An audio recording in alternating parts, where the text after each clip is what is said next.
και ξεκινάμε την ανέλκυση της ενέργειας. Ανεβάζουμε στον εγκέφαλο και την κρατάμε.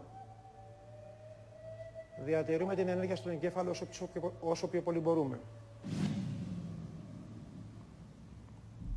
Αποθηκεύουμε την ενέργεια που μαζέψαμε. Γιατί δεν μας κάνει να μαζευτούμε κάτι? Γιατί χρησιμοποιώντας κόκκινη ενέργεια διεγείρουμε τα κυκλώματα του εγκεφάλου που είναι υπεύθυνα για την τηλεκίνηση και την εκπομπή ενέργειας έξω από το σώμα μας.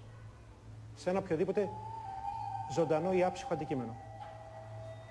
Θα κάνουμε μια μικρή επίδειξη.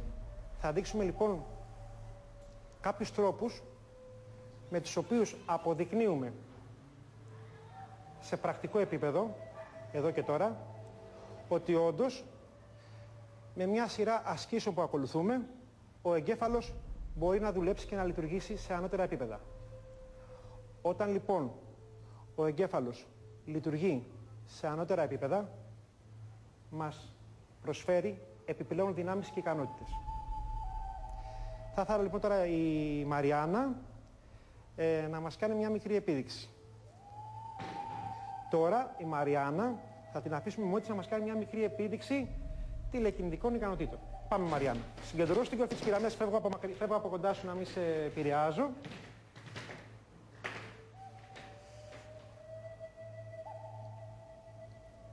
Μη σφίγγεις τα χεράκια σου, χαλάρωσε τα. Χαλάρωσε τη σκέψη σου. Μην πιέζεις το μυαλό σου. Χαλάρωσε το. Α, το φύσηξες τώρα. Πάμε ξανά. Πήγαινε λίγο πιο πίσω.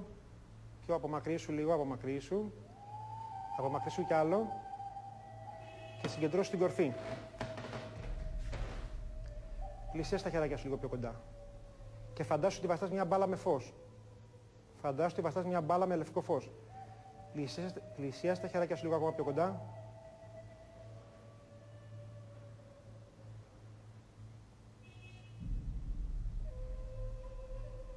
Μπράβο το κορίτσι. Πολύ ωραία. Ξεκουράσου. Αυτό ήταν. Μπράβο. Θα πρέπει να γνωρίζουμε όλοι ότι ο εγκέφαλός μας λειτουργεί σαν ένα